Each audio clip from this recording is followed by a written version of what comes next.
And President Barak Obama is coming under fire from Congress for launching the military operation there without approval from the lawmakers. RT's Gainat Chikan reports now from Washington. U.S. lawmakers are saying that President Obama has to either stop waging war in Libya or ask for congressional approval. The lawmakers claim that the military action will violate the 1973 War Powers Resolution if it does not end by Friday. And they mean this Friday, 90 days after the intervention began.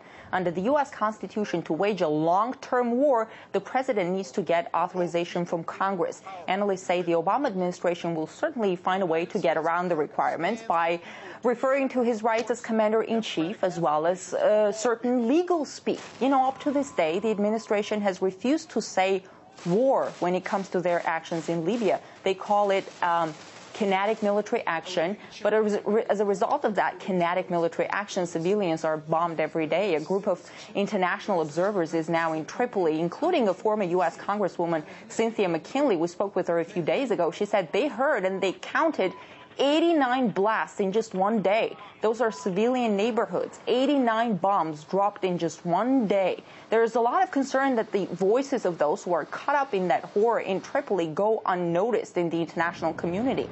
But here in the U.S., it seems the voices of the majority of Americans, those who oppose the U.S. military involvement in Libya, also go unnoticed by the White House.